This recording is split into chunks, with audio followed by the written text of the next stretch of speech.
Well, thank you very much. We have a lot of very happy people around the table because we're a great team. It's been a tremendous period of time for our country, and things are going very well. Number of jobs. We have more people working today than we've ever had before in the history of our country, and many other things. And I have a few words to say to you that I think will be helpful. Last night was incredible. Not only Texas, but so many other places, and the numbers were fantastic. And they've really been that way for a year. If you look, it's hundreds of people won, and almost nobody didn't win. So, but last night was very, very powerful. So I'm thrilled to welcome everyone to the 12th cabinet meeting of our administration, and we're doing something that no administration's ever done. We're always letting the press join us because we're very open and transparent.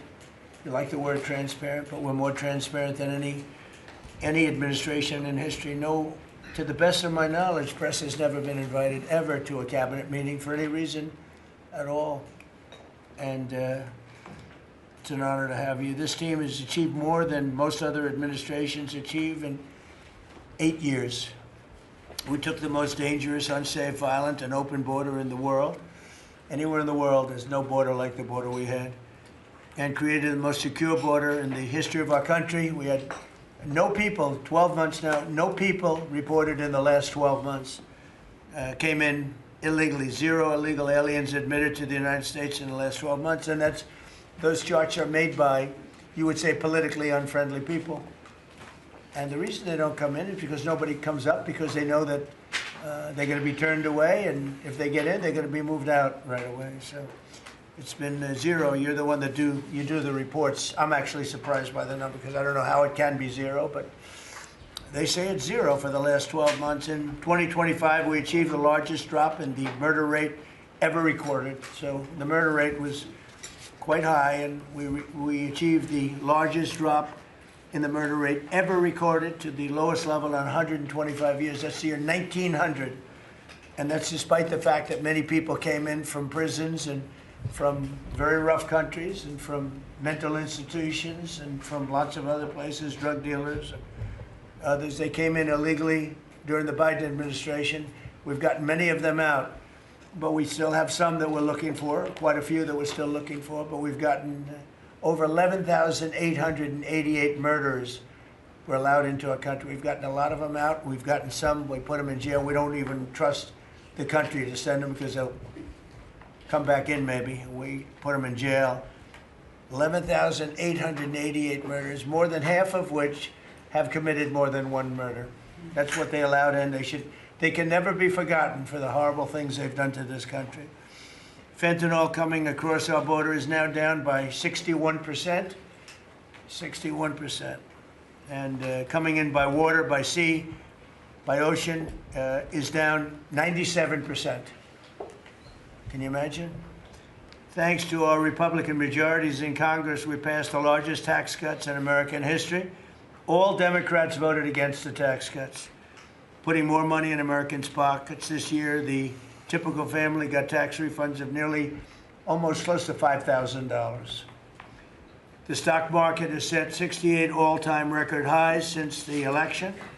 So 68 days, we hit all-time highs. We're right there now. And the average 401k, and that's despite the conflict. I don't call it a war, I call it a conflict. Despite the conflict with Venezuela, who no longer has a Navy, no longer has an Air Force, no longer has a lot of people that were leading the country into very bad places. Their leadership is gone. Their second rung leadership is gone, and we're dealing with their third, half of their third, because half of their third is gone too.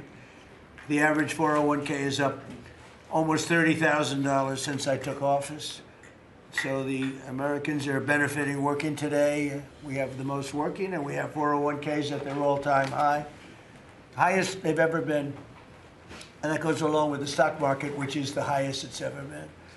Under my most favored nation agreements, this is something that I wish the media would talk about, because to me it's one of the biggest things ever to happen in our country. Certainly as to medical, anything having to do with medical.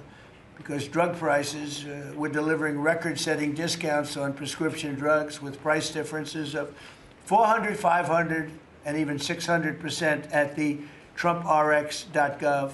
We recently added nearly 1,000 low-cost generics to the website. So we have drugs down 400, 500, 600%. Now you could say 80, 90, 70, 60, 50% if you want. There are two ways. Depends on the way you ask the question. But a pill that would sell in Germany or in, let's say, in London for $10, we're selling for here for $130. And I got the countries to all agree. Otherwise, they would have had to pay big tariffs.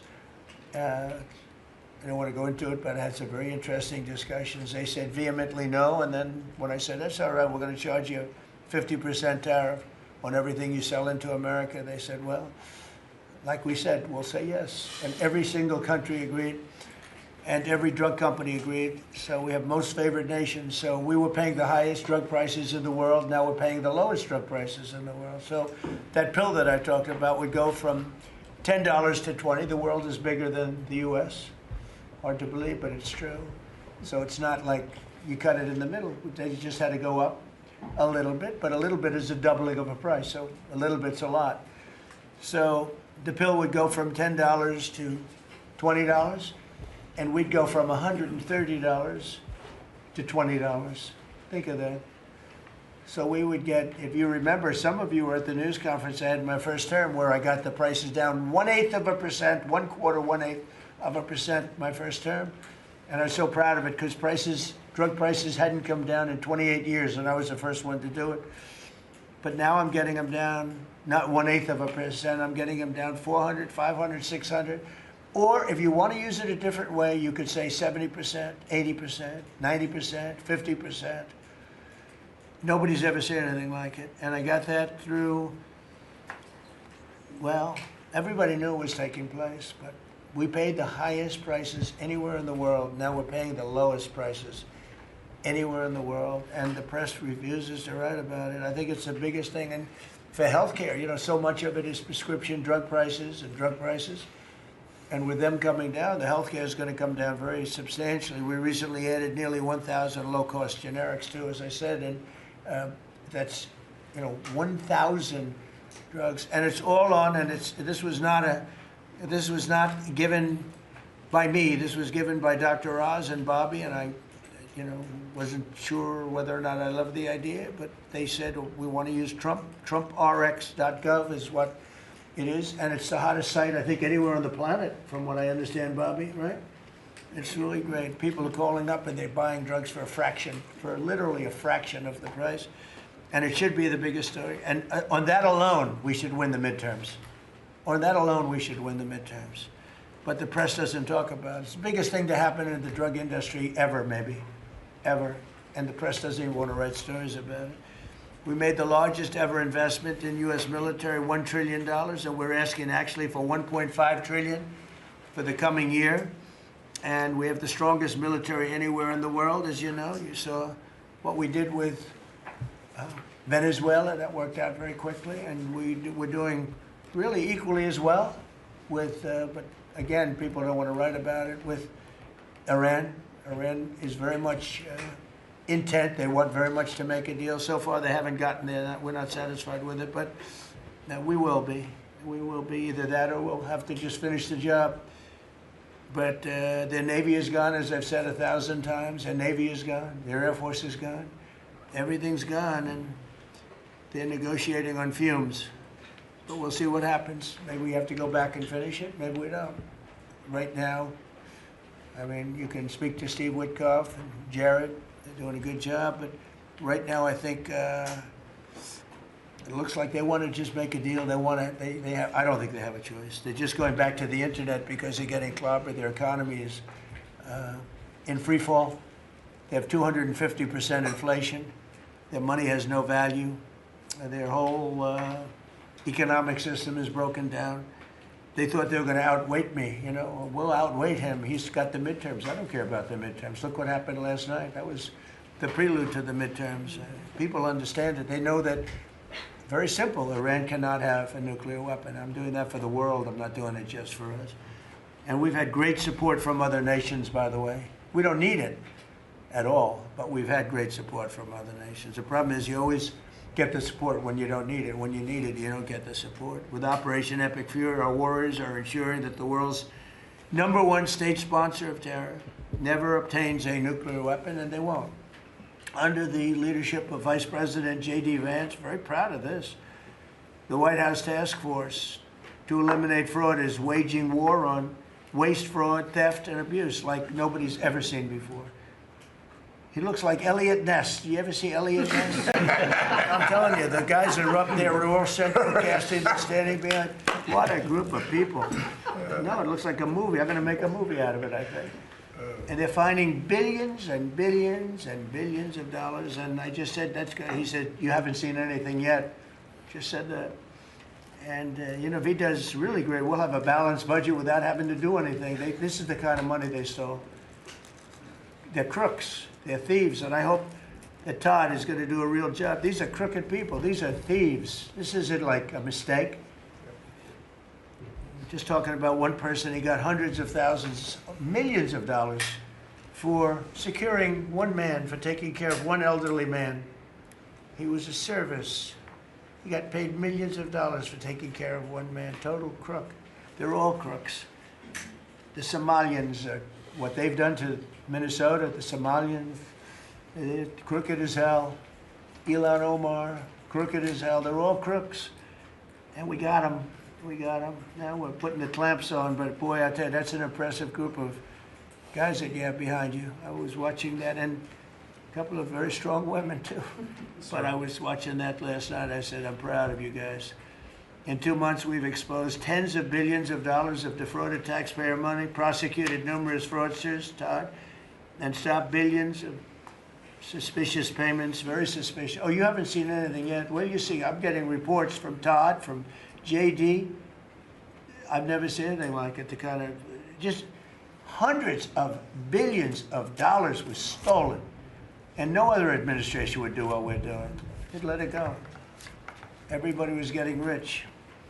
And I think we have a chance to save Social Security without doing anything to it by just the numbers of fraudulent people on Social Security, people that are 115 years old, 125 years old, getting payments.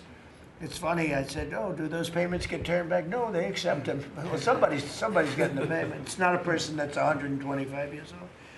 But that's the least of it. The numbers that we're finding out, we have great people in Social Security. We're going to make our Social Security so strong, so good, that you've never seen anything like it. We're going to protect. I said right from the beginning, we're going to protect our people in Social Security.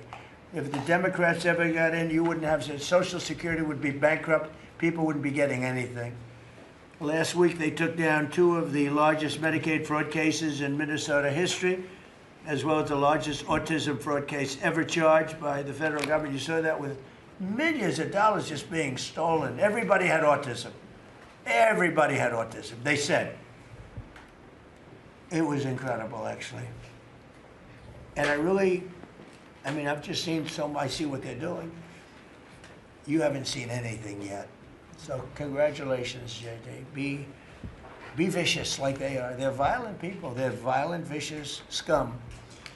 Before asking Vice President Vance to speak about these efforts, I want to express our tremendous gratitude to our outgoing Director of National Intelligence, Tulsi Gabbard, who's a terrific person, actually.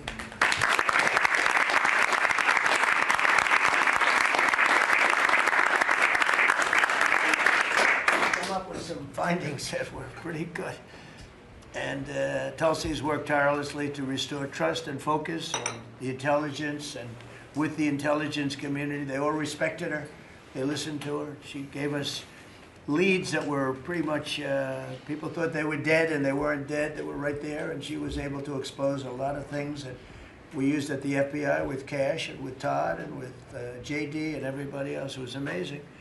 She dramatically reformed the Office of Director of National Intelligence and cutting the staff by 40%, and she prevented countless terrorists and cartel members from entering the United States.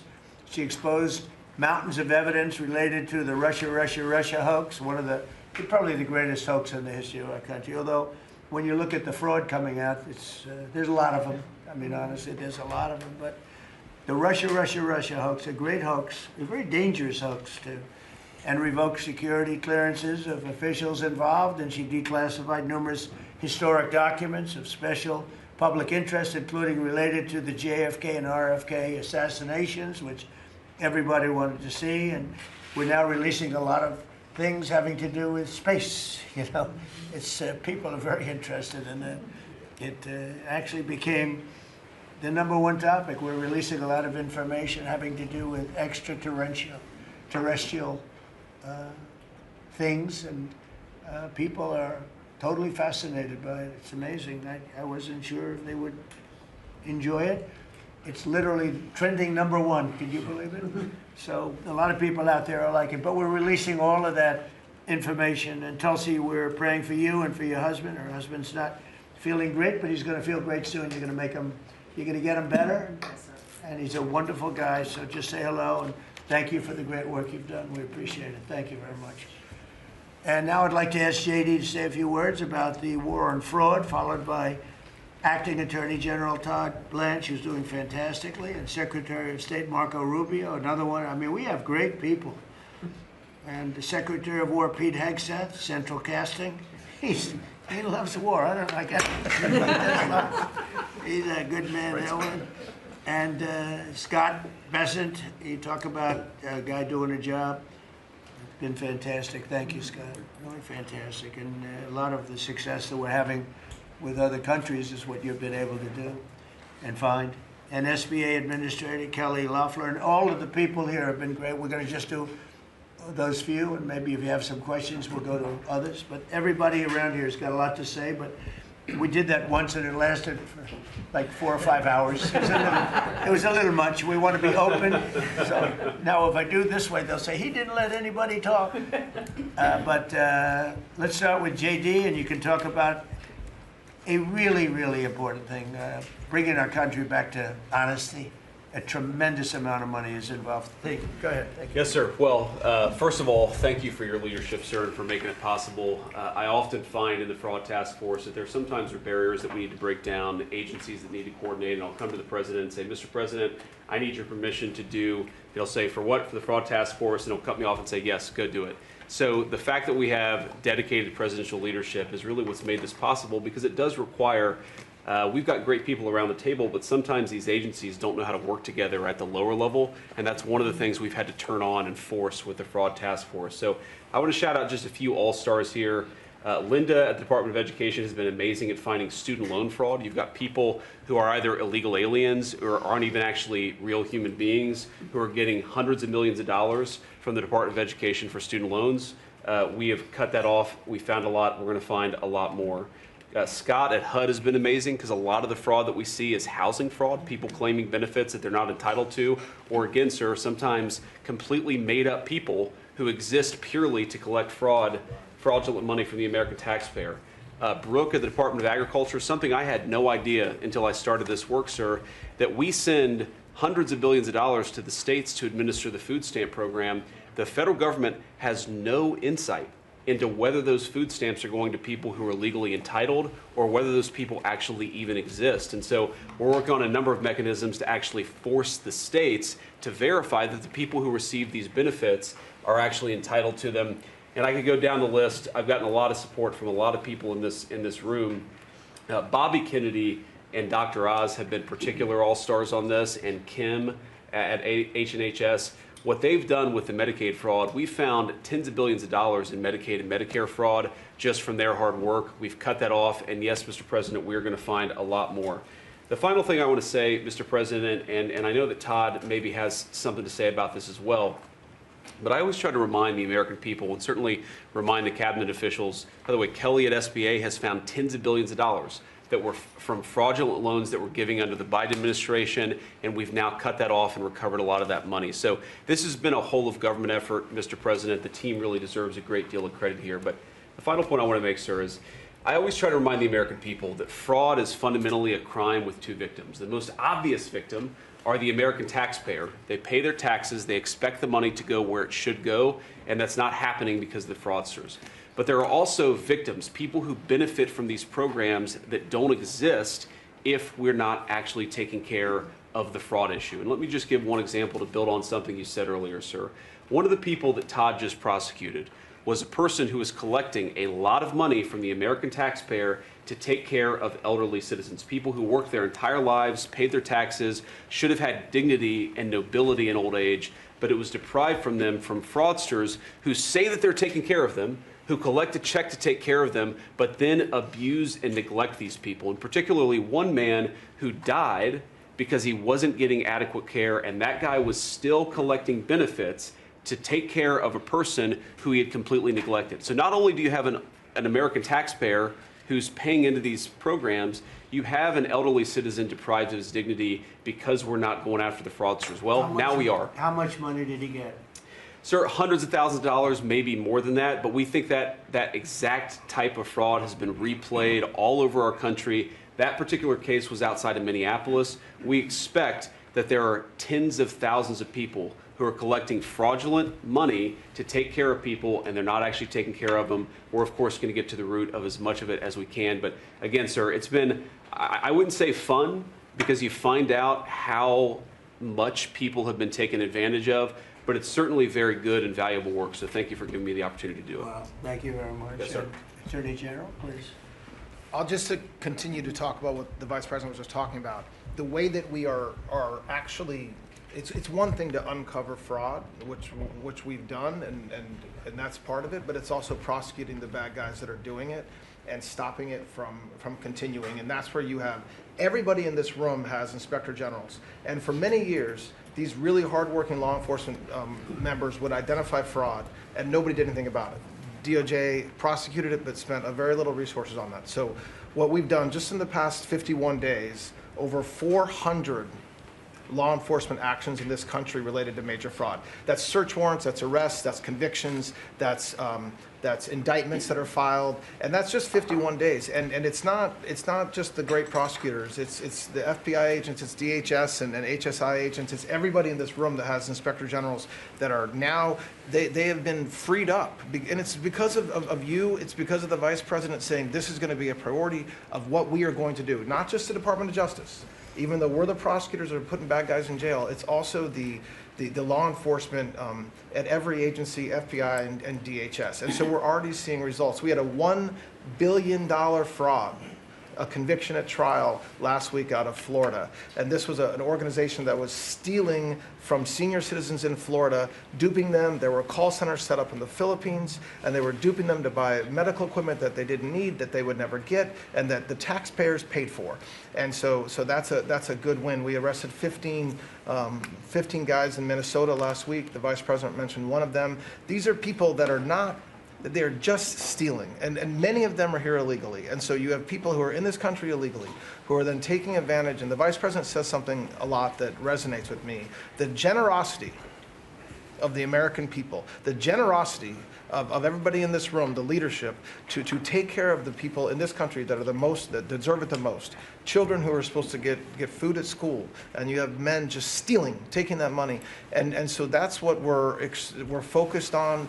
We are standing up, as you know, Mr. President, you allowed us to stand up a new division at the Department of Justice. It's our entire existence of that division is to combat what we're talking about. And then every U.S. Attorney's Office is now focused on it as well. So this is something that will result in a better place for every citizen in this country and save money, a lot of money, and also it's the right thing to do for our tax dollars, Mr. President. And billions of dollars was given out just very quickly before Biden left office. Billions and billions were given out. And I mean, I know of many cases, but one, I don't know what's happened with it, but I think you're looking at it. I know Lee was involved in it environmentally. Stacey Abrams was given $2 billion for an account that had $103 in it, an environmental fraud, I guess. And she had $103 in this newly opened account. And before leaving business, they put $2 billion into the account. And they had no reason for existence. They were unable to say what they did with it. $2 billion. Lee, do you want to just mention something about that? Well, Thanks to your leadership, Mr. President, that was canceled.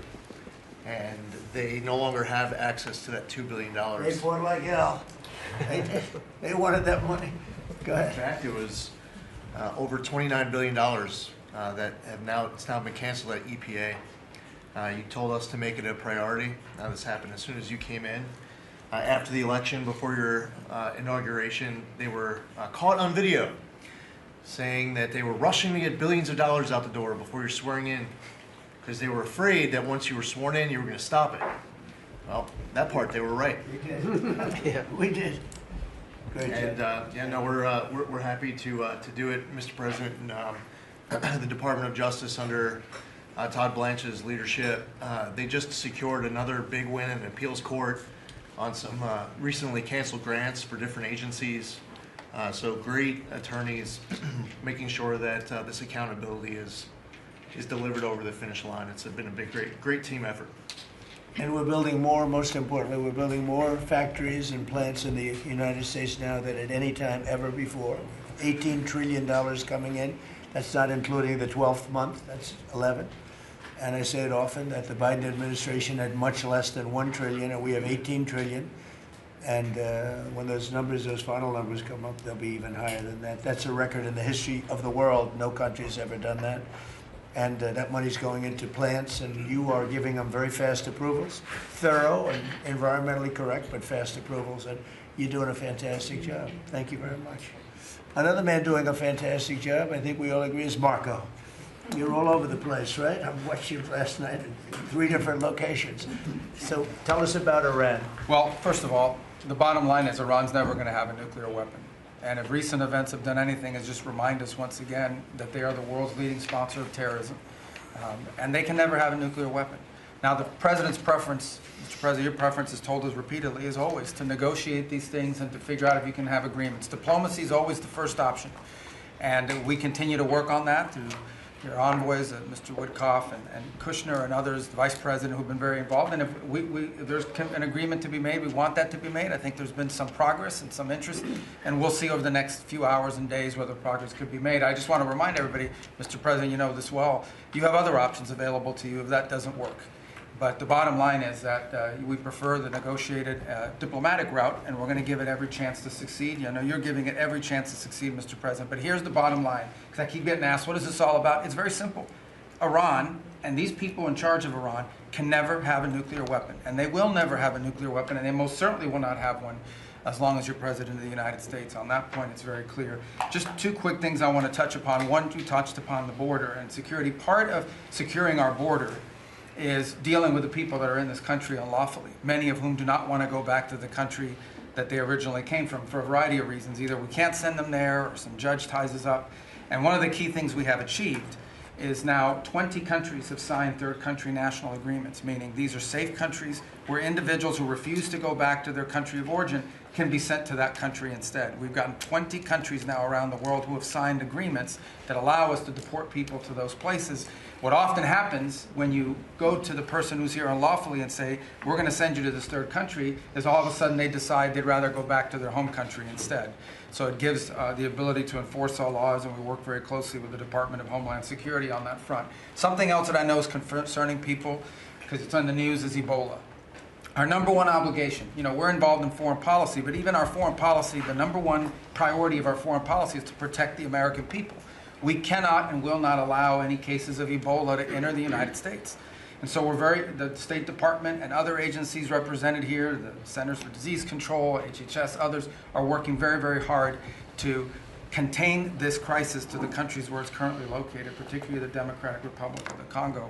And so we've surged assistance to make sure that is being contained there. And obviously, multiple agencies involved here are also very involved in tracking people, just to make sure that nobody comes into this country that has Ebola and creates a problem for us.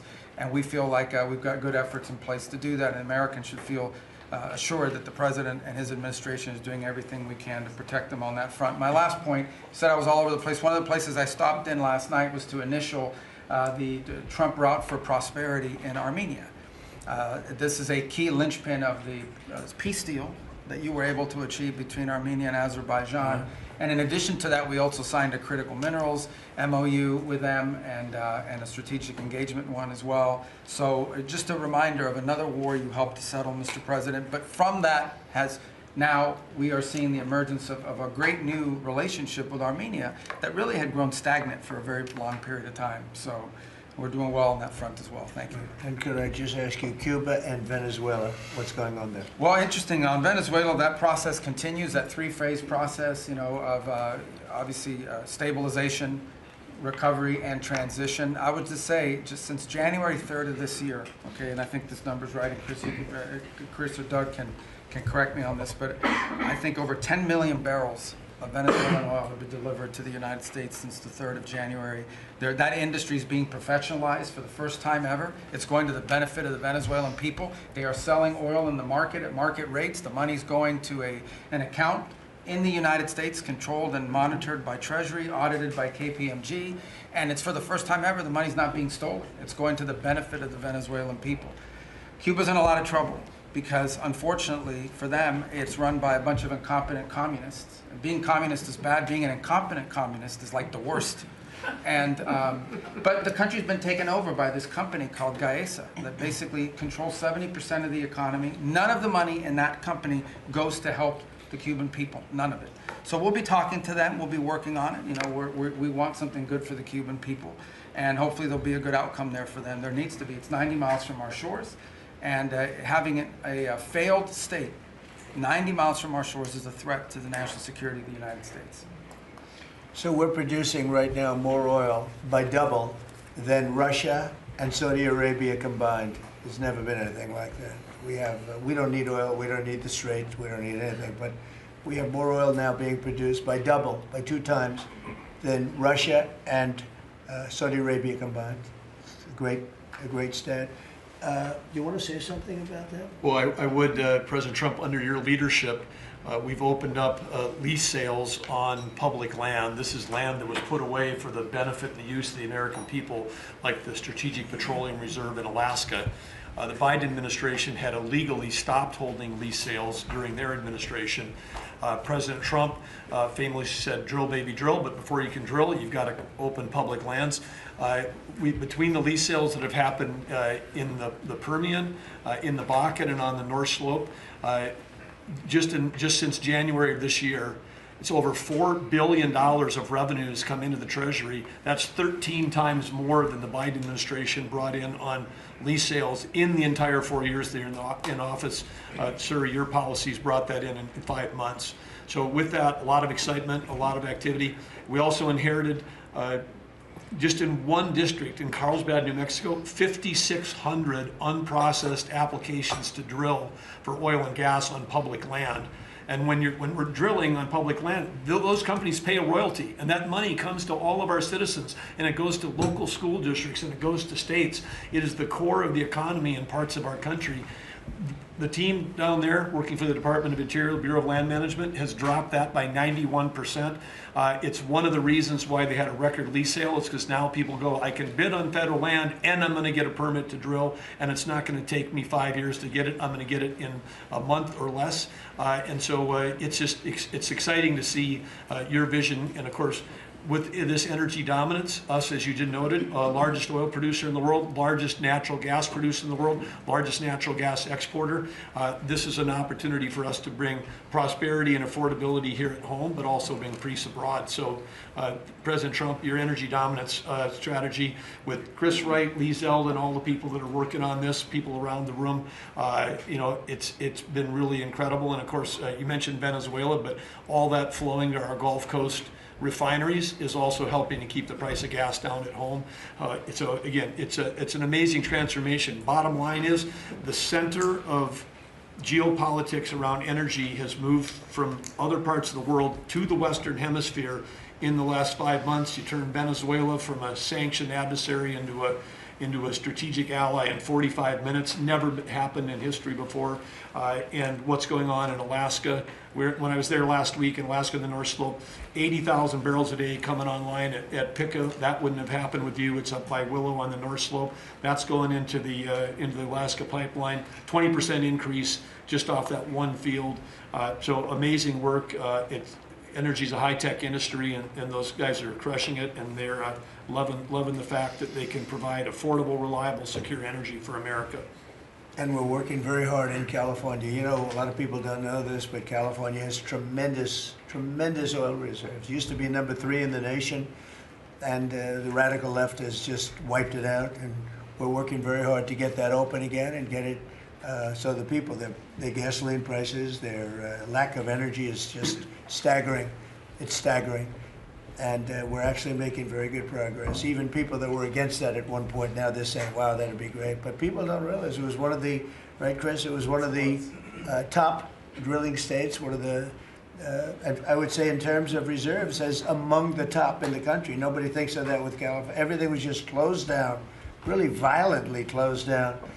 And we're opening up some of it, and we're being met with actually great spirit, because they're paying so much for gasoline that they don't have to be doing that. And they have a very incompetent group of leaders, like grossly incompetent. So I think that's going to be something. On a slightly smaller subject, while Doug was speaking, Department of Interior, he and his people have done a fantastic job on D.C. D.C. is looking beautiful. The fountains are almost all open. We had 28 of them. And we have one in particular, a very long lake, we call it, the reflecting lake, between the Lincoln Monument. Nobody's ever seen anything like it. You take a look at, between Lincoln and Washington, you have the longest, like 2,400 feet long. That's longer than the tallest building in the world if you set it on its side. And it's almost 200 feet wide. And actually it was built in 1922, and from 1922 on, it really never worked. It always leaked, and it was a problem, and a lot of things. And hundreds of millions was spent. The Biden administration and the Obama administration spent hundreds of millions of dollars trying to get it to work, and they failed. And we'll be spending, you'll give me a number, but I think it's a very low number. It's like in the number that we originally talked about, where we cleaned it, we fumigated it. We had 10 major truck dumpsters of garbage taken out. Can you believe it? A friend of mine came in, very substantial person from Germany, wanted to see the Washington Monument. I wanted to see the Lincoln Memorial. And he said, I look, but that horrible reflecting pond is disgusting. It's filthy, dirty, and disgusting. I said, really? I drove down. I said, Secret Service, let's take a drive. And we went down. I said, that's terrible.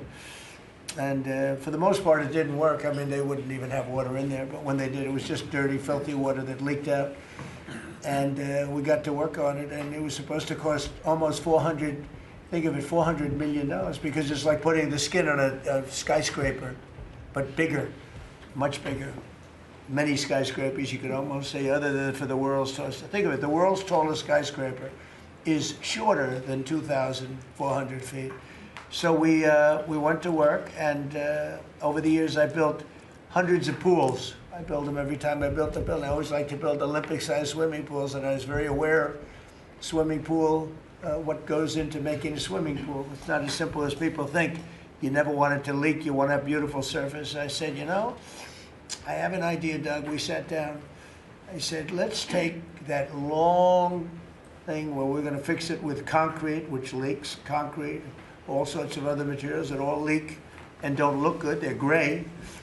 And, you know, swimming pool, I have a swimming pool right up the road. I built it 22 years ago. It's perfect. I said, does it ever leak? No. It's perfect. Good contractors. I actually called in a couple of the contractors, got some ideas from them. And I gave it to Doug, and Doug's done an unbelievable job. And so they were going to spend maybe $400 million. I don't know. You never know with cost overruns and everything, but it was going to take years to build, 3 years, 4 years. And we'll have it done before July 4th, substantially before July 4th. If we didn't have such bad weather the last 4 or 5 days, we could have been almost done. You can't do the substance of the rain. And what they did is they cleaned it. They took out, as I said, more than 10 dumpsters of garbage, with shovels. It was disgusting. Oh, every corner had massive amounts of, I guess that's the way the tide goes, but they had massive amounts of garbage. We then steam cleaned it. We then sandblasted it, and then we pebble blasted it. It's a bigger version of sand. We made the surface as good as it can be, and we're now covering it with the most beautiful blue, very thick. You think of it as a very sophisticated form of rubber. No leaks, no problems, and it's beautiful. It's called American Flag Blue. That was the color we chose. And we are probably 70% finished with it. It's going to be finished. The hard part's done. And then we decided to do much more than we originally, I thought I was just going to do the surface, but we said the problem is the outer ring looks pretty bad too, where you walk on. So we sandblasted that. This is all additional work. We didn't want to do, you know, when you do something like this, when you do the one, you think the other looked okay, but then when the other, you see the new surface, the old stuff that looked okay looks really bad. So we cleaned that, sandblasted it, the walkways, all of it. It's a tremendous amount of area. You know, it's thousands of feet long, very wide. This is where the people stand, not the water part, the dry part. And we had a combination of granite and stone, and we're pointing it, fixing it. The joints were terrible, everything. The whole place was a mess. And when it opens in a couple of weeks, long before July 4th, we want to have it for July 4th weekend, but it'll be long before that, you will see something that's really going to be beautiful. And now we're looking at the World War II fountain, because that's also in pretty bad shape. On the bottom, we're going to duplicate it, I think, with the maybe with a slightly different color. Actually, we'll go with a lighter color. But Doug and I have a lot of fun doing it. Your staff is fantastic. They've really worked well. But the concept, so think of it, instead of spending $200, $300, $400 million, and it will never work, we're going to spend like $10 million maybe, $12 million. Instead of spending 4 years, we're going to spend, like if you add it all up, like a couple of months. And instead of going through 4 4th of Julys as a horrible construction site, we're going to have it open before the 4th of July. And the difference is it's better. Somebody said, oh, well, but it's not the same. You know, some of the fake news would say, well, but it's not. No, it's like the pen story. The pen is better at $2 than it was at $2,000. This is the same thing. This is far better. Won't leak. It'll last for 50 years, maybe 100 years. They didn't even know. I said, how long will this last? Oh, I think you'll get 50 years out of it. We did the swimming pool treatment, but they said, sir, for a little more money, we can get industrial strength. I said, that sounds good to me. Same color, same everything, same stuff, but it's actually much stronger. It's used for industrial. I said, I love that. So we're going to have that open. It's going to be really, really beautiful. And it's a very important thing. You know, we can't have people looking at the Washington Monument, going, the memorial. If you take a look, the Lincoln Memorial, it was built, I guess, a little after the Lincoln Memorial. It's embarrassing. It was so horrible. I never saw anything like it. It was filthy dirty. It was Biden. And they spent, between the two of them, they spent hundreds of millions of dollars trying to fix this thing. Now, when Obama did it, he spent way over $100 million. And they had a great idea. Let's use the water from the Potomac. Because environmentally, they liked it. Somebody said that was good. But the water from the Potomac was not suitable for this, to put it mildly. It was disgusting what happened. And so they spent hundreds of millions, over $100 million, and they immediately closed it. It was closed for many months and nobody did anything. It was closed. It's basically been closed. But go back to 1922. It was always sort of, people think of it as beautiful, but it was always a mess. It's going to be unbelievable. It will be unbelievable. It's actually exciting. I want to ride over there today if I can. You know, I always have a problem. Secret Service isn't in love with my walking along, checking the sidewalk, the new sidewalk, to see whether or not they pointed it correctly. But they do. We have great contractors doing the job. But we'll spend a very tiny amount of money, and it'll be better than it ever was when it was built in 1922. It's very exciting, actually. To me, I love construction. It's very exciting. And we do many things. We did 28 or 29 fountains. I made a contribution to redoing Lafayette Park. That's the entrance to the White House. And it was an embarrassment. The floors were broken. They had bricks. Some of the bricks were missing. You know where they're missing? They took them out to throw at people. We're going with them. It's going to be a world-class park. It'll be open pretty soon. They're doing a lot of work over there. That was a contribution that I made with some other people. And it's going to be really beautiful. That was really the front door to the White House, but you couldn't even use it. It was so terrible. People would come to the White House, and it was so terrible. So with that, I'm going to ask Pete to talk a little about some of our great success, Yes, sir. including Venezuela, you might talk. Absolutely, sir. I think actually your efforts on the reflecting pool are actually a great segue. If you look at Washington and Lincoln, these are two men that faced monumental tasks and stood up in historic fashion and delivered for the American people. And when you step back and look at 47 years of what Iran waged war against us and our people, there's only one man over the course of both presidency who has stood up and said they will never get a nuclear weapon, as Marco said. So whether it was Qasem Soleimani, whether it was scrapping the Obama deal that was going to give them a weapon, whether it was the 12-day war or Operation Midnight Hammer, you created the conditions to ensure the American people and the world are safeguarded from this generational threat. And so when you authorized Operation Epic Fury, just like you talked about with the reflecting pool, we didn't do the same old thing the way we'd done it in the past after Iraq and Afghanistan, the way we waged wars. Instead, you said, we're going to do this smart, we're going to do it overwhelming, we're going to use maximum lethality, and we're going to bring them to their knees. And so whether it's their Navy that's at the bottom of the Persian Gulf, their Air Force, their air defenses, or their defense industrial base, they may have missiles, but they can't build more right now. And they can't build more drones right now. And they can't build more ships. And so they came and cried uncle to talk, which Steve and Jared and the vice president and others are doing so ably.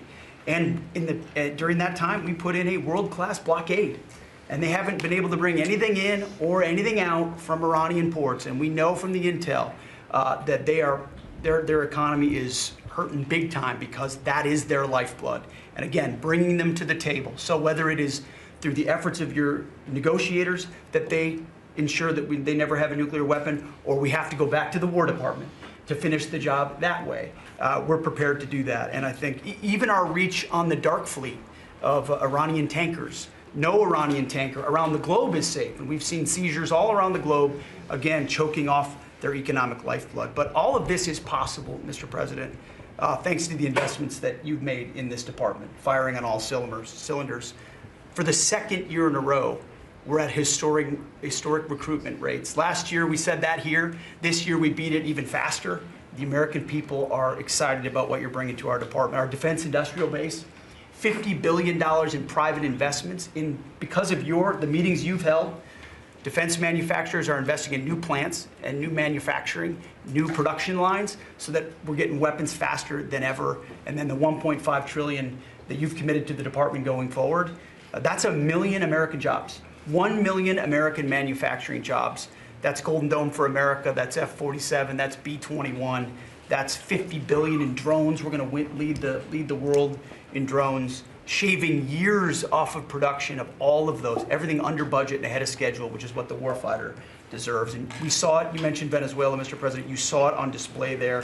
Think of the fact that our Southcom commander just landed via helicopter at our embassy, peacefully at the welcome of the Venezuelans, because we're now partnering with them, hopefully, even on the counter-cartel mission as we secure our hemisphere. So we've secured that southwest border.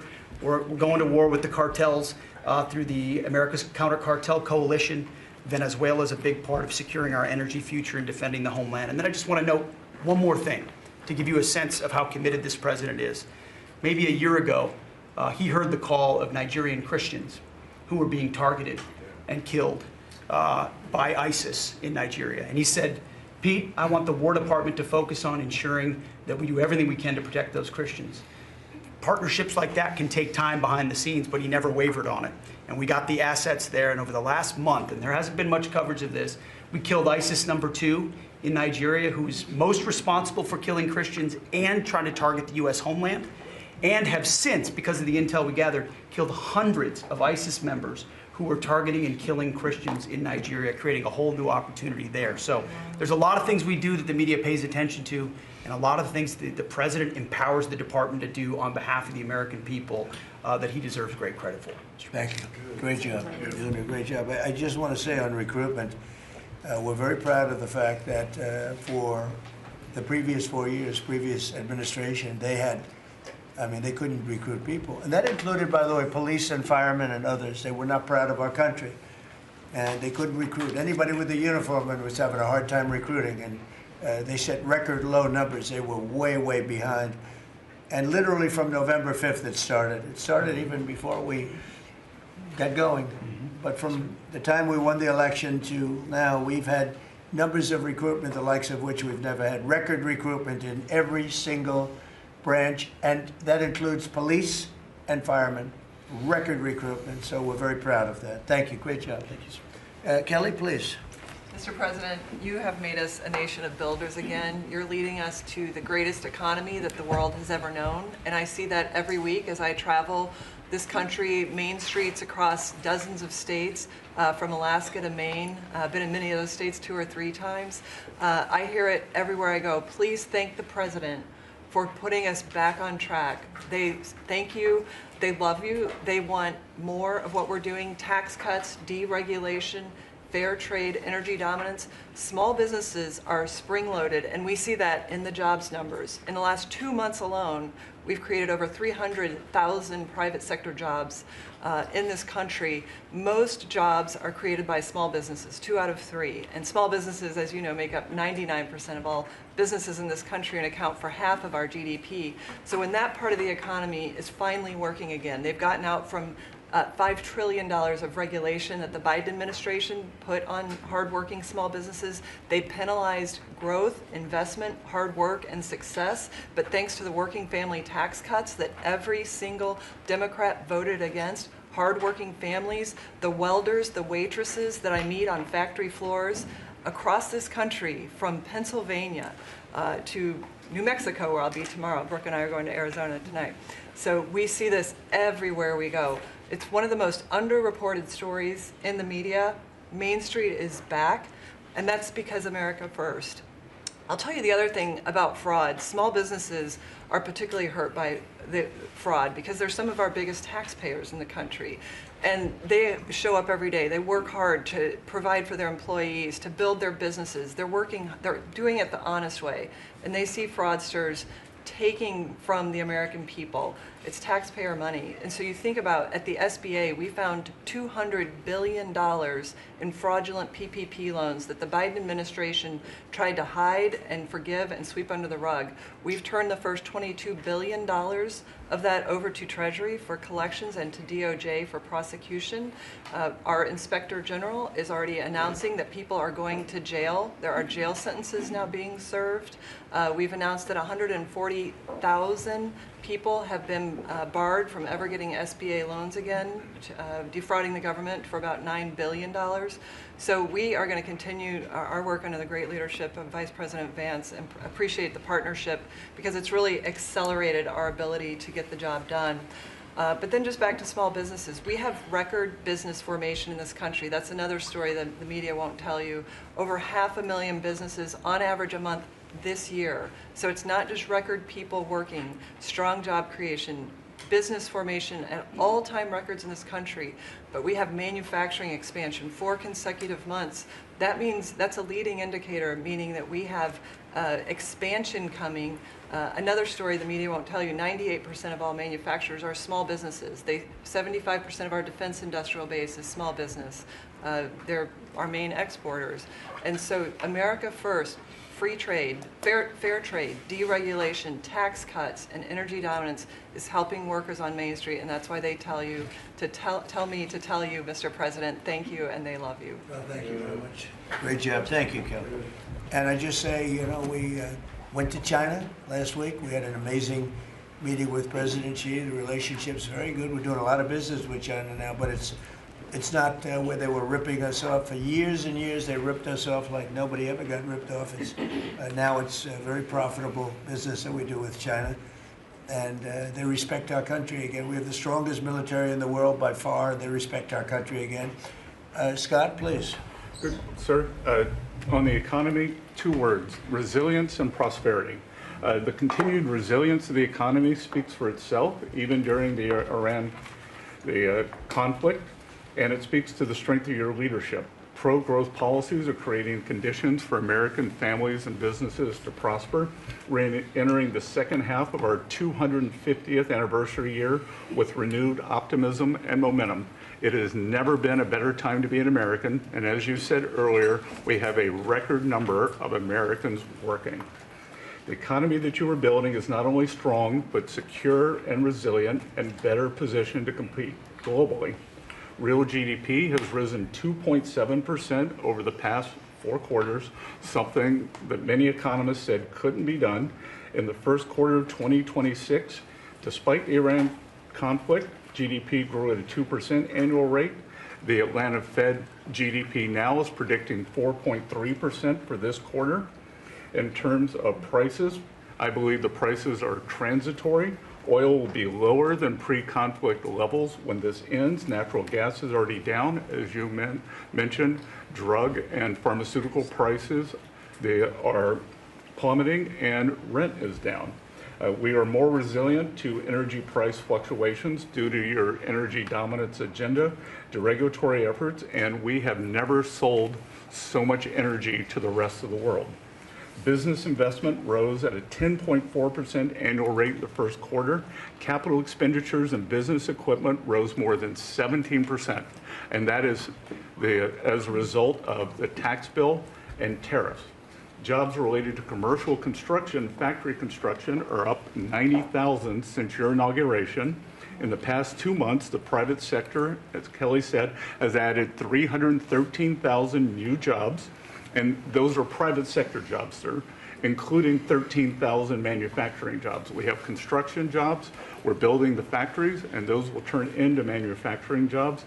The stock market has hit new highs. The stock market lives in the future. It is seeing on the other side of this conflict, it is a strong symbol of optimism for the future. Corporate earnings are high, and wages are doing well. For the tax season, we had the best tax filing season in history, which is a victory for Main Street. The average refund was nearly $3,300, 11% increase from last tax filing season. And importantly, 62 million returns had one of your 4 signature policies: no tax on tips, no tax on overtime. They reduced taxes. 85% of our seniors paid no taxes on Social Security, and the deductibility of auto loans for American-made cars. For what I believe is the most important government benefit for young people since the GI Bill, the Trump accounts. The app will be available on all major platforms tomorrow morning, and it will place the American dreams into the palms of the hands of parents and children. Nearly 6 million kids have been signed up for Trump accounts, and they will launch on July 4th, and it will be a great symbol of the 250th anniversary. Main Street prosperity, workers have seen positive wage gains. The unemployment rate remains low at 4.3%, and private sector job growth is strong. So just to reiterate, resilience and prosperity have been the marks of your second term. It's been great. It's been amazing, actually. Any questions? Mr. President, thank you, Mr. President. Iris Tao with NTD Sister Media with the Epoch Times. You've done a lot to clean up DC and fight crimes here. And as a lot of Americans and people from all around the world are coming to the nation's capital ahead of the major 250th birthday events here, how important is it for you to really keep delivering on these results, but also what does it mean for America's identity on the national and international stage? So I'm very proud of DC because when we came here, a little more than a year ago, it was a very dangerous place, and now it's a very safe place. It's been incredible what's happened as you see the crime numbers. We had restaurants closing up, and nobody wanted to go to a restaurant. They were afraid to walk to work. It was a very, very dangerous place, very unsafe, and now it's a very safe place. We brought in the National Guard. We worked with Cash and the FBI, and Janine is doing fantastically, and Todd, and everybody. And it's now a very safe city, and people are pouring in, and you see the grass is all beautiful. We put a lot of new grass in because, you know, like people, grass has a life too. And this grass, it was about a long time. But the waterfalls we talked about and the fountains are most of them are in the final stages or fixed. People are writing me letters. People are talking about it. We have some of the most beautiful fountains in the world, and there wasn't one, not one, that worked. We had 29. Out of the 29, not one was worked, in addition to the reflecting pool, which is even, that was the big one of them all, but that was a disaster. So with all of that, and this place is looking beautiful. I rode through it yesterday. Where the fences are down. The homeless aren't staying here any longer. We're helping them out, but we're not, we just can't have them in the nation's capital. And when foreign dignitaries come in, they're saying, the first thing they say to me, this place has really changed. They saw that it was going down. Our whole country was going down, just like DC was going down. And as you know, the restaurants were closing up. There weren't very many restaurants, and now they're opening up. You can't get a space.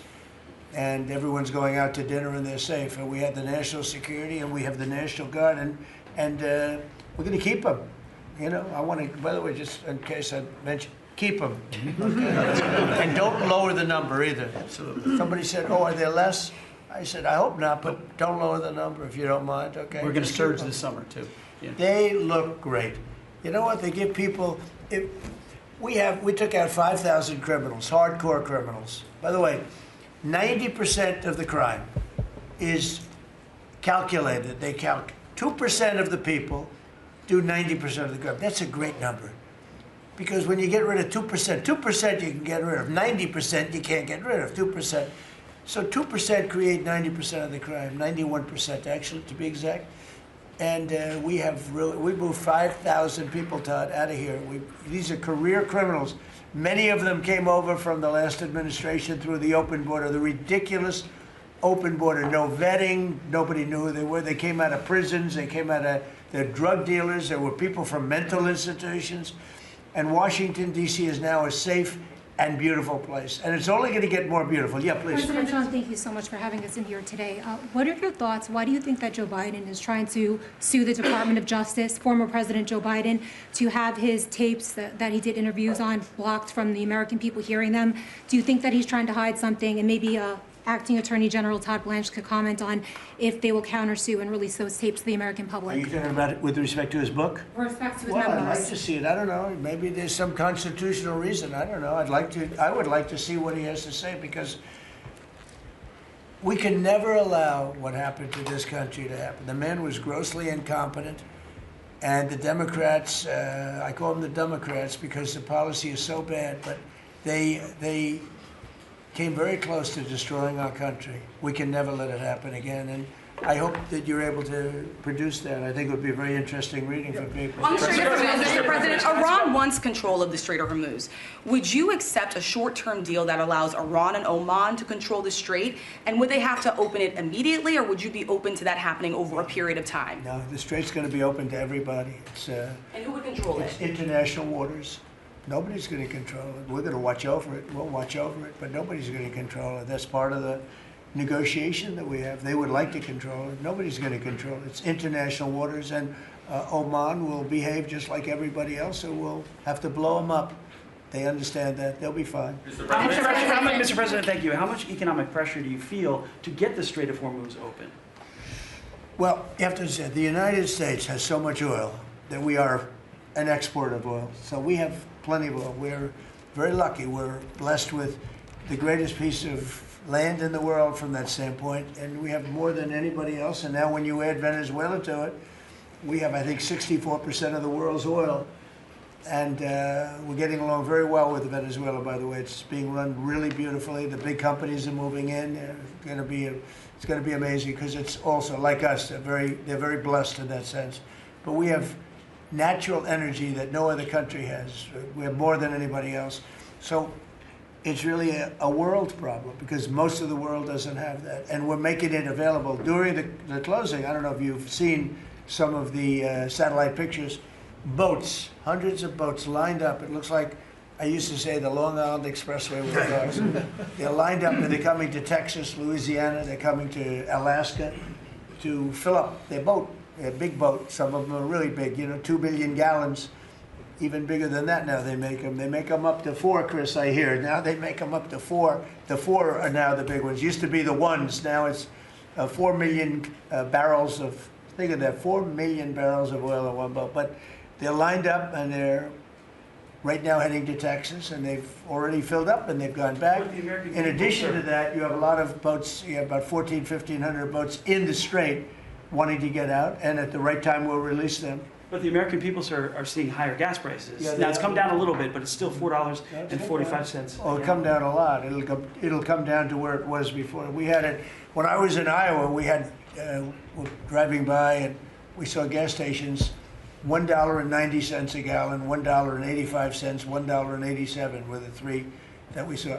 We had it down in some places below. Now, we can't help in California where they charge so much tax that, you know, you lower it and they charge tax. They've got to straighten the act out in California, but we had oil, we had a gasoline down to a very low number. I think we'll be hitting that number shortly after that whole excursion ends. Does that give you more urgency? But regardless of anything, as Marco said better than anybody can say it, you can't let them have a nuclear weapon. They would use it instantly. They wouldn't think about it. They would use it instantly. I've gotten to know them. They would use it instantly. Does that give you more urgency, Mr. President? You've said that you're in no rush to make a deal, but with gas prices that are still high across the country, people are paying more for travel. Does that give you more urgency to make a deal? Why doesn't it? Well, I'll tell you, the primary urgency, if I said this, it wasn't covered properly, but the primary urgency is that we can't let Iran have a nuclear weapon. But at the same time, we have a tremendous amount of oil, gas, coal. We have tremendous amounts of energy. We're blessed with something very special. Those prices are going to come down. They're going to come down fast. I think that you'll see, actually, Todd, I think you're going to see lower prices that we had even before we did this. Now, I knew there'd be an increase. I said, we have a choice. We don't have to do anything in 2 years or 1 year or 2 months, because Iran would have had if we didn't hit them with the B-2 bombers, Iran would have had a nuclear weapon within 2 weeks from that date, because they were ready to go. And if they had a nuclear weapon, it would have been used already. It also would have been used had I not terminated the Obama deal, the Iran nuclear deal, as we call it. That was in my first term. Had I not terminated that, they would have had a nuclear weapon a long time ago. I would say it was a guarantee that it would have been used. And it would have blown up Israel. It would have blown up the entire Middle East.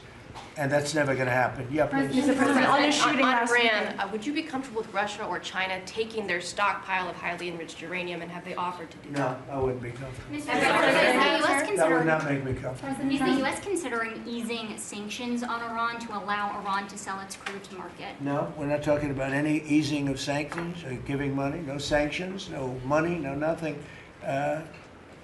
We have control of money that they claim is theirs.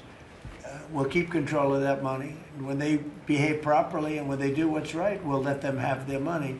But right now, we're not doing that, and it's not, one thing is not contingent on the other. Mr. President, on the shooting last weekend, it came barely a month after the third assassination attempt against you during the White House Correspondents' Dinner. What was your reaction when you first heard about the latest shooting, and what gives you the courage to really keep doing your job effectively without thinking about these threats every day? Well, I can't think about it, because if I thought about it a lot, you know, I wouldn't be a very good president. I wouldn't be here, probably. I'd be up in some room with a locked door and say, just leave me alone. So I can't really think about it. It's just something that, it's a sad part of life. It's a dangerous business. What I'm doing is a dangerous business. And they say, and look, we have been maybe the most consequential, but we certainly have been one of the most consequential. This group has been a very consequential administration. And they say if you're not consequential, you don't have so much problem. If you are consequential, you do. So you have to look at that. But it's a shame. It's a very sad fact of life. Look, anybody in office, not only in this country, in other countries too, but when you are a consequential president, your life is in grave danger. I knew that. Yeah. Mr. President, how would you characterize the current state of the talks with Iran? I guess if it were a football field, what yard line would you be on? Well, I think we're doing very well. They are starting to give us the things that they have to give us. And if they do, that's great. And if they won't, then the man on my left is going to finish them off. Is there a time frame in your mind? What? Is there a time frame in your mind for? I mean, it happens quickly. The problem is every time I mention a time frame, for instance, I see, we've been doing this for a few months. Vietnam lasted 19 years. Korea lasted 8 years. Afghanistan lasted many years. They were all many, many years, and we're into it for a few months. And I read about you people like you. What's taking so long? We're in it. We lost between two big wars, Venezuela and Iran. We lost 13 souls, 13 great people. Met the parents, great people. And it's a terrible thing, but 13. If you look at the war casualties and the deaths in wars from Vietnam and all that, they lost hundreds of thousands of people in numerous of these wars. We're very cognizant of that. We want to lose very few. We want very few to be injured. We're very careful. But war is war. War is dangerous. But we've lost 13. I saw the Democrats took an ad putting in the 13 people that were lost.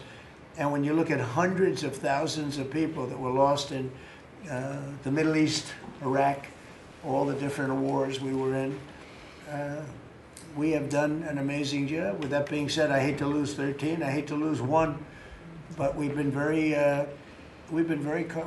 capable. I mean, when you think of it, we took over Venezuela in one day. We have done a similar job, but we said we'll give them a little chance at the request of somebody that we greatly respect from Pakistan, the Field Marshal and the Prime Minister. They've been great. They asked us, would we pause the war for a little while because they'd like to, so we'll do that. But we had them beat. They're, no better now. We could close it out very quickly. If we can do it in a different way, that'd be good. If we get everything we want, but we could close that out very, very quickly, and we may have to. I don't think so, but we may have to. Mr. President, let's about the World Cup, if I could. The U.S. spent a lot of money getting the World Cup here and increasing the infrastructure. Does the economic benefit outweigh the cost? No, the World Cup is great. It's the most successful they've ever had, ticket-wise.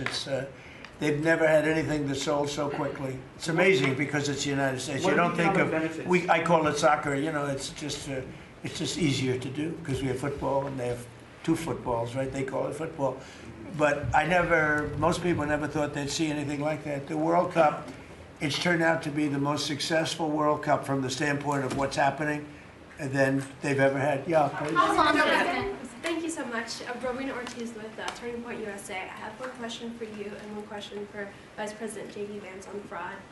What's your message to the New Jersey leaders pushing back against ICE operations at Delaney Hall? About ICE? Yes. Or about NICE, as I call it, NICE. The NICE facility. I'd love to change the name, call it NICE. They do a great job, and it's all paid for protesters. You can see by the signs. The signs are all made by the same beautiful factory. It's a printing plant. In fact, I'm thinking about using it. They do such a nice job. These aren't protesters. These people are fake. They're all paid for. And I will tell you, Tom Holman and that whole group, and now Mark Wayne is so incredible. Mark Wayne, do you want to just respond to that? Sure. We run the finest facilities anywhere in the world of their type. But we have some horrible killers. We have guys that have murdered numerous people in there. And these are the people they're trying to protect. There's nobody that runs a facility like we do. Mark Wayne, please. Yeah, it shows this radical left Democrats' priorities when they decide to go out and protest a detention center where we're housing rapists, child predators, murderers, drug dealers, and they choose Memorial Day of all the time to go protest something that they say that that it's because they're on a hunger strike when there was only a handful of individuals that was refusing to eat because they want their ethnic group or their ethnic right food. Well, they can go back to their country and get whatever food they want. The fact is, we're giving them the calories they want. This isn't Holiday Inn. We're giving sanitation.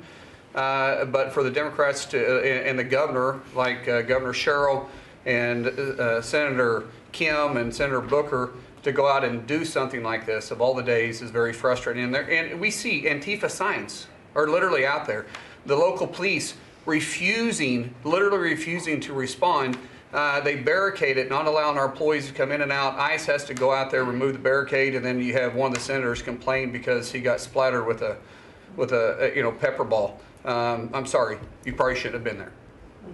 One thing I'll say about that, the local police, I know a lot of the New Jersey police, they're phenomenal. They love us, but they're told not to do anything. That's right. They love us. They love him. They even love me a lot.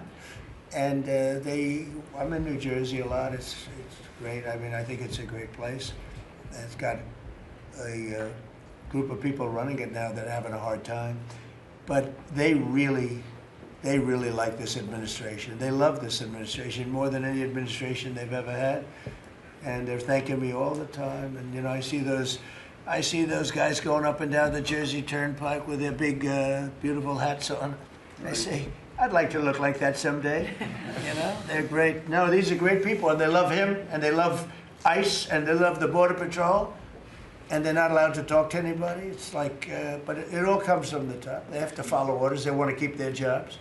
Mr. President, are you expecting Congress to pass a federal gas tax holiday? A gas tax holiday? Yeah, to suspend federal Well, gas it's something we might talk about. Let's see what happens over the next week, 2 weeks. A lot of good things are happening. So are you going to the Knicks game next week? No, I was invited to I was going to go on Wednesday, but they closed it out very quickly. They're great. And Jim Dolan's a great guy. He's, as you know, owns and in charge of Madison Square Garden. He's having a good year. Boy, what a team. They win all their games. They have some great players. I think I'll be going to one of the games. Yeah, I was invited by numerous people and Jim. And I think I'll be going. It's great to see it. President Trump, on election fraud, President Trump. The Knicks have really suffered for years. And What's your prediction? they're doing right now. President Trump, You're still in touch with the mayor. Would you accept an agreement with Iran that just calls for further talks on the uranium, or No. is the only option in No, your the mind basics. one No, for? I would for some of it, because it's a memorandum of understanding for speed. And one of the things that will happen is the strait will open immediately, but it's got to be perfect. I'm not going to do this. I didn't do this to get a crummy agreement. The worst agreement ever signed was by Barack Hussein Obama. What a horrible agreement that was. It was a setback for this country, for the whole world.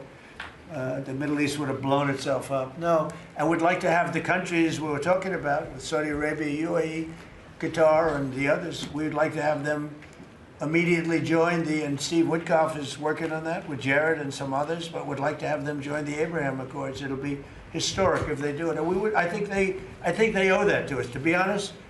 I think, because that really would be a tremendous sign. And I think those countries owe it to us. Mr. President, Steve, are you going to get them to sign? We're definitely pushing it, Mr. President. I'm not sure we should make the deal if they don't sign. You want to know the truth? If they don't sign to join the Abraham Accords, I don't know that we have countries in there already. UAE, great countries, bold countries, and it's turned out to be so good, so effective, and so we're requesting strongly that they join. It'll be great. It'll be great for Saudi Arabia. It'll be great for Qatar and Kuwait, the whole group. so the Iran deal might be contingent on more countries joining the I don't know. accords. I don't want to say that. I'm not going to give you, what's contingent, what's not. I can say that we can make a good deal right now, but maybe not a great deal. And if it's not a great deal, we're not making it. So, because we can make a great deal with this guy right here. And but it's it's a lot nastier. Probably wouldn't go as quickly. We wouldn't be talking about as quickly, but it would be foolproof. But I think we're doing very well, Steve. I think we're doing pretty well in terms of the negotiation, but we'll see. If it's not going to be a real deal, because Obama had that horrible JCPOA, whatever it was the worst deal. It was a path for Iran to have a nuclear weapon very quickly. Years ago, they would have had a nuclear weapon. We might not be here talking about it right now. They would have had a nuclear weapon. And frankly, Obama picked the wrong country. He should have picked another country. I won't tell you what it was. But he picked the wrong country when he picked Iran. But we have things understood now with Iran. It's been nasty. They've lost their leaders. They've lost. And it really is regime change. We didn't set out for regime change. But by the fact that we're dealing with a totally different group of people than we were at the beginning. And frankly, I find them to be much more reasonable. I actually find them to be smarter. But I find them to be much more reasonable. This is regime change. One regime is gone, another regime is gone, we're dealing with the third. Pieces of it, because some of them are gone too. And I find them, I think how can you have a stronger regime change than that, you know? So I do find that. I'd like to thank you all very much. We're doing great. Our country is doing fantastically well, and this group of people is outstanding. Thank you all very much. Thank you, Mr. President. Thank you very much.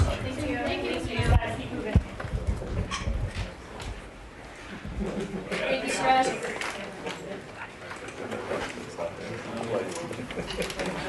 See, we put more guys with good hair over there.